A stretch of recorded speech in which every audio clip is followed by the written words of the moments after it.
जैन, बौद्ध, चारवाक वेदांतों की दृष्टि से वैदिक इनको नास्तिक दर्शन बोलते हैं। तो उनके 6 दर्शन आस्तिक सुनिए: सांख्य, मीमांसक, नैयायिक, वैशेषिक, योग, जैमिनी, प्रभाकर। ये उनके दर्शन हैं। ये वेदों को मानने वाले हैं। यदि हम आपके वेदों को नहीं मानते तो हम नास्तिक कैसे हो गए? ये तो तुम्हारे पक्ष का पक्षपात है, न कि प्रज्ञा का पक्षपात है। जो आत्मा को नहीं मानता हो, जो इहलोक परलोक को नहीं मानता हो, जीव तत्व को ही नहीं मानता हो, वो नास्तिक हो सकता है। हम जैन शुद्धात्मवादी हैं और आत्मा को परमात्मा होने की बात करना जानते हैं, इसलिए आपकी दृष्टि में नास्तिक हो सकते हैं, हम शुद्ध आस्तिक हैं।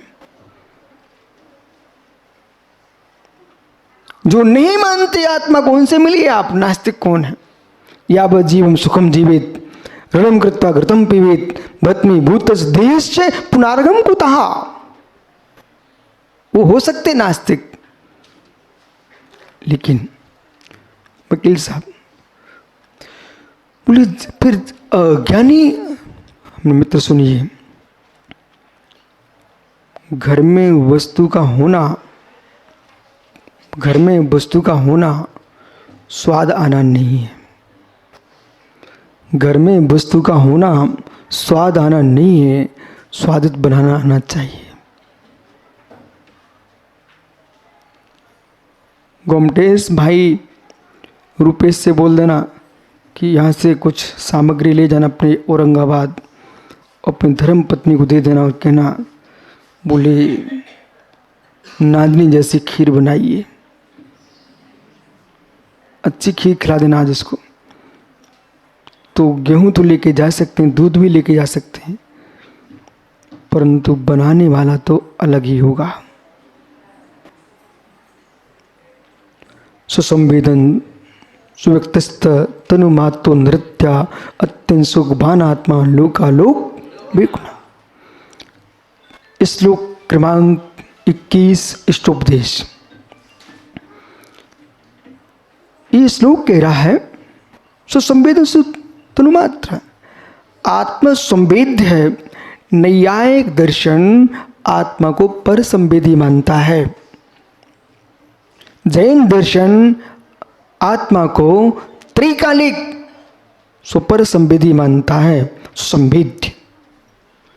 यदि संवेदन नहीं होगा तो जीव द्रव्य का अभाव हो जाएगा, बराबर जीव ही नहीं बचेगा। इसलिए जीव का जीवत्व तो त्रिकालिक है। वो आत्मा ज्ञान से युक्त कब से है? हे मित्र, जिसके पास एक सिक्का भी होगा वो पैसे वाला कहलाएगा। जिसके पास निगोदिया लब्धक्षर ज्ञानी है वो भी ज्ञानी है। बोलिए क्या है? ज्ञानी है। इस अपेक्षा से प्रत्येक जीव ज्ञानी है। जीवज्ञ ज्ञानी आत्मक क्षेत्रज्ञ अंतरात्मा प्राणी सत्व भूत जीव, ये सभी जीव के पर्यायवाची नाम हैं। श्री जिनसेन स्वामी ने जहां बैठे मठ में, इन्हीं आचार्य महाराज ने महापुराण लिखा है। आदि पुराण में जिनसेन आचार्य ने, वे दिगंबर आचार्य थे, महापुराण आदि पुराण में लिखा है। अब ज्ञानी मिथ्या दृष्टि अज्ञानी, बोले पंचेंद्रिय को अज्ञानी करें आप? हाँ, ये विपरीत ज्ञान की दृष्टि से अज्ञानी। फिर चतुर्थ गुण संवर्ती ज्ञानी, सम्यक दृष्टि ज्ञानी। कोई शास्त्र नहीं जानता तब भी ज्ञानी।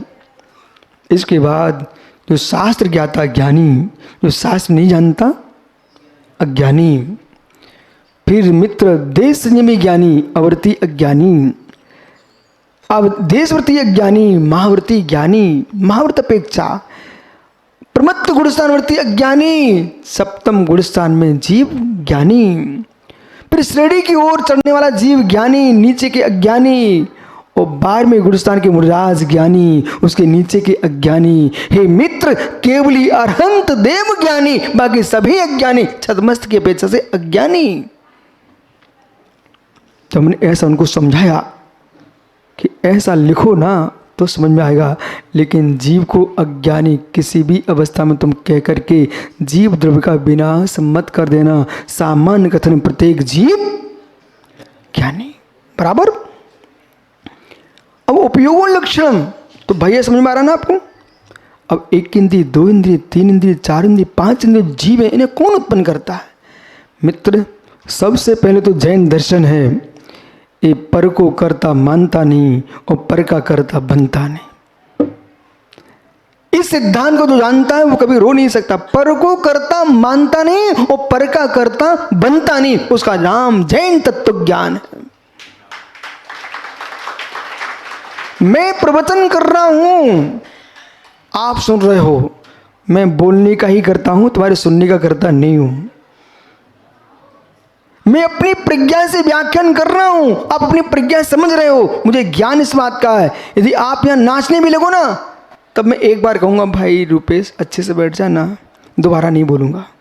बोले क्यों? इसलिए नहीं बोलूंगा, जिस जीव की होनहार ऐसी है, मैं अपने परिणाम खराब क्यों करूं? जो है सो है।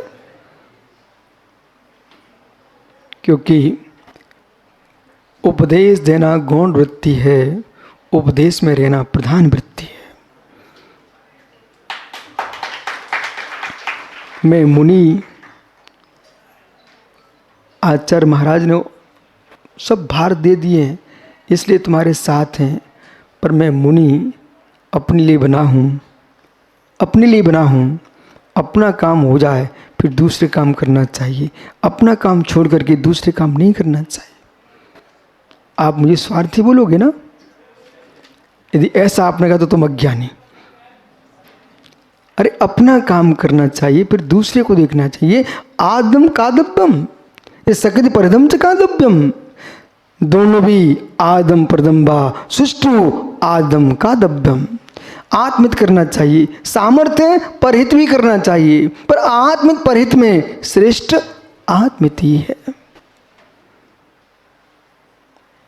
संवेग। इसलिए प्रत्येक जीव, ये तृष्ण नाम कर्म का उदय है, नाम कर्म की प्रकृति है। जिस जीव ने जैसा कर्म का बंध किया, उस इंद्रिय को प्राप्त स्वयं होता, कोई दूसरा कराता नहीं है। अब प्रश्न है भाई, थोड़ा संभल के सुनना।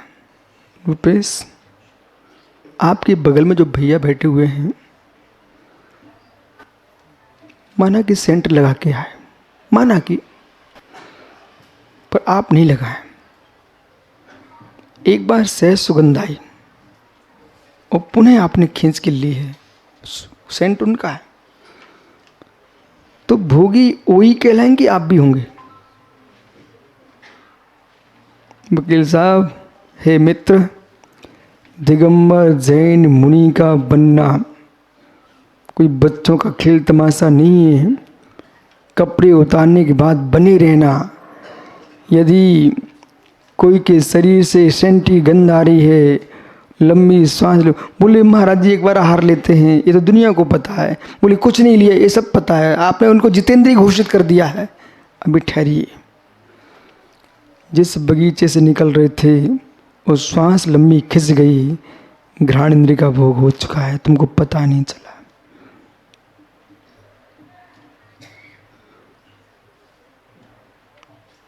सामायिक कर रहे थे और डीके के घर में डीजे बज रहा था।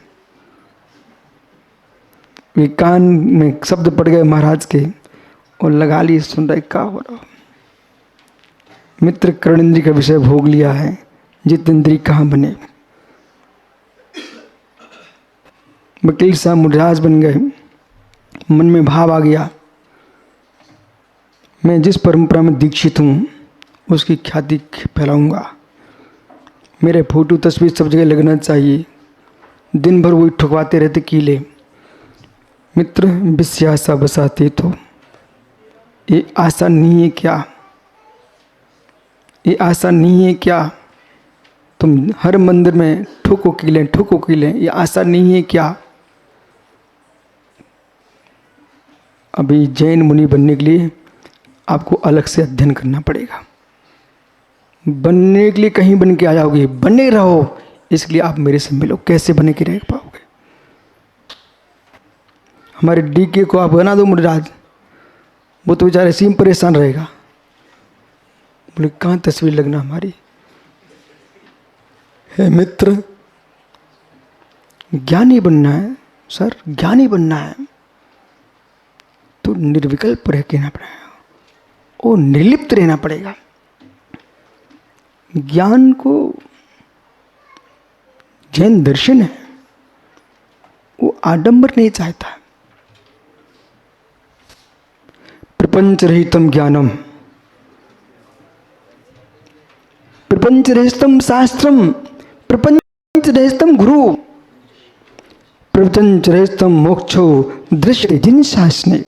फिर से कहूं रूपेश इकड़े, प्रपंच रहितम शास्त्रम, प्रपंच रहितम गुरु, प्रपंच रहित मोक्षे दृश्यते जिन शासने, दृश्यते जिन शासने। जिनेन्द्र के शासन में प्रपंच से रहित ही हम उसी शासन को मानते, मात्र मात्र मात्र पढ़ते में सबको गाय बन के, गोमटेस गाय बन के। गाय जंगल में जाती ना, दूबा भी घास भी खाती है, पत्ती भी खा लेती है, फल भी खा लेती है, भूसा भी खा लेती है, लेकिन निकालती दूध है। देखा देती क्या आपको? ऐसे मित्र गोमटेस तुम देश में कोई भी शास्त्र पढ़ के आओ, लेकिन जैसा पढ़ा वैसा निकालोगे ना तो बमन कहलाएगा। मुख से मुझसे डाला ना मुख से, और मुख से निकल गया तो क्या होगा? बमन हो जाएगा। कौन खाएगा?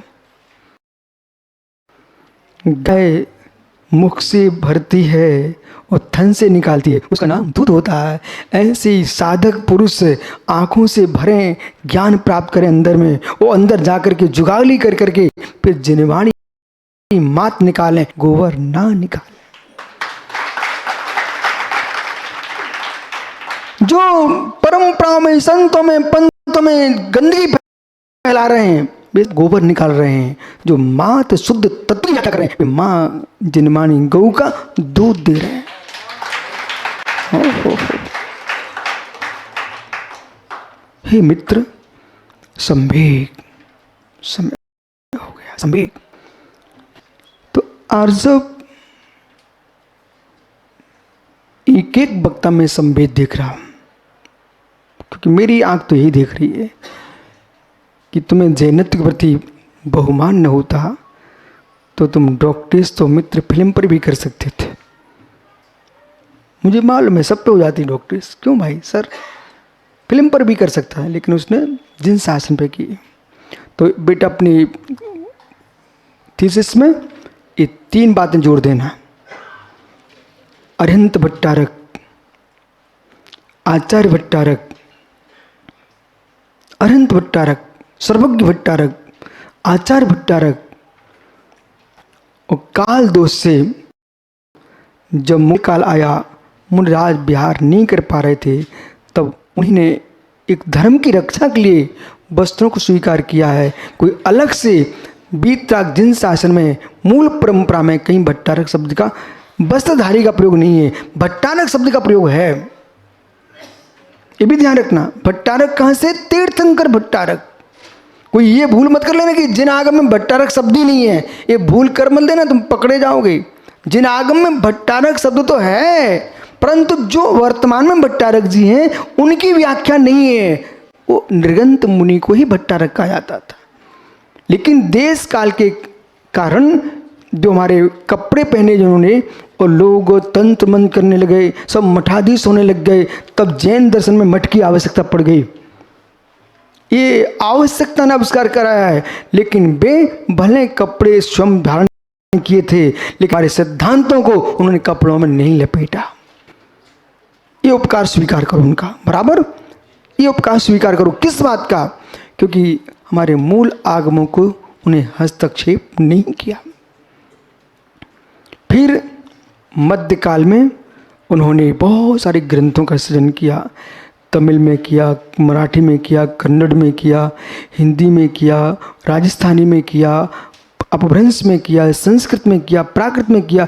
हर भाषा में उन्होंने अनेक ग्रंथों का सृजन किया, जिससे देखो, जिससे एक लाइन भी लिखते बनता है, पर सिद्धांत नहीं टूटना चाहिए, उसे लिख के छोड़ देना चाहिए। यदि वकील साहब लेहरों क्या आलोरी कौन सा गाँव है, हरोली में आपसे कुछ भी लिखते ना बने, तो हरोली के पारसनाथ भगवान हैं, वो मंदिर है, उनके बारे में टूटी फूटी भाषा में लिख के रख देना आप। तो बाकी के विद्वान आएंगे भाभी कम है, उन्हें ये तो पता रहेगा कि भले भाषा प्रौढ़ नहीं है, लेकिन वस्तु थी इसे लिखा गया। प्रत्येक जिनालय के, प्रत्येक मंदिर के, प्रत्येक तीर्थ के ट्रस्टियों का दायित्व है कि मात्र वहाँ पर राज्य ना करते रहें, पूरे उसकी रिकॉर्ड देखें और शासकीय रिकॉर्ड में देखें, और नहीं है तो उस पर चढ़ावा के आए, क्योंकि काल ऐसा आने वाला है कि तुम्हारे क्षेत्र की भूमि को दूसरे ग्रहण कर लेंगे। आप पहले अपने पट्टे पे लिखवाइए संवेग भाव। आप विश्वास मानिए, आचार्य महाराज का सीधा सिद्धांत था, किसी परंपरा में वकील साहब हस्तक्षेप करना नहीं, वो 13 पेज में उलझना नहीं। उनका सीधा सिद्धांत है, वो उलझता है तो आचार्य की आज्ञा नहीं है, उनका व्यक्तिगत है। ये ध्यान रखना, क्योंकि जितना उनके से उनके साथ रहे हैं, मैं भी उनके साथ रहा हूँ। मुझे तो किसी देश में किसी से एलर्जी है ही नहीं है। किसी के एक एक गुरु होते हैं, हमारे 3 कम 9 कोटि मुनिराज गुरु हैं। इसलिए ज्ञानियों, पाटिल जी ने आचार्य शांति साहब महाराज जी के जीवन के बारे में व्याख्यान किया, गोमटेश ने पांडुलिपि में व्याख्या की, आर्जव ने भट्टारक परंपरा का व्याख्यान किया। मित्र, सारी व्याख्यान कर लो, अंत में यही कहना, आत्मा स्वभावम प्रभाव। ये सब आत्मा का स्वभाव नहीं है, आत्मा कल्याण तो पाटिल जी अपने ज्ञायक भाव से योगा, किसी से होने वाला न को, किसी से होने वाला नहीं। कल्याण पाइजे तो प्रभाव से भिन्न होना ही चाहिए। आत्मा स्वभावम परिभाव भिन्नम, आत्मा स्वभावम परिभाव। आत्मा का स्वभाव प्रभाव से 3 भिन्न महावीर स्वामी की